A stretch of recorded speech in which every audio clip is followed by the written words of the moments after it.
Hello guys, ubu ngubu tugiye kureba uburyo ki ushobora kwiteganyiriza cyangwa se ukaba wakiteganyiriza muri ejo heza kugira ngo umuntu azabashe kwiteza imbere mu buryo bugiye butandukanye. Ubundi mu English baravuga ngo future, igihe kizaza.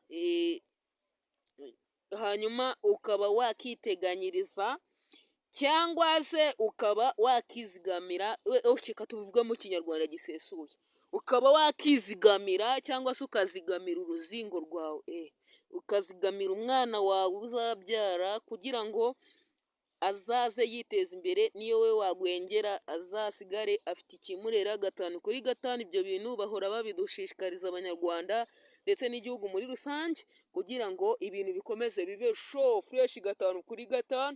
Ndetse mwibuka no gukora sabu kuri Maybe Comedy. Umuntu utari wayikora wayikoze 5 kuri 5 fresh 5 kuri 5. Ndabemera cyane, good. Abantu babikoze free fresh kabisa. Ntabwo watari wabikora nawe yinyari mu isunzu, ntabwo wakinyara mu isunzu, yiminjire magafu, ntabwo Ikinyarwanda yikubita gashyi, Ikinyarwanda rero cy'Abanyarwanda. Oke ayikandeho 5 kuri 5 kugira ngo ibintu bikomeze bibe fresh. Muyikore sub kugira ngo ibintu bikomeze bibe uburyohe. Bityo rero nashaka kubatama akaririmbo. Hari indirimbo za Maybe Comedy muzishashinge kuri YouTube zeraye muzikore sub. Indirimbo za Maybe Comedy gutyo ni Kinyarwanda, ubundi uhite ubona vibe.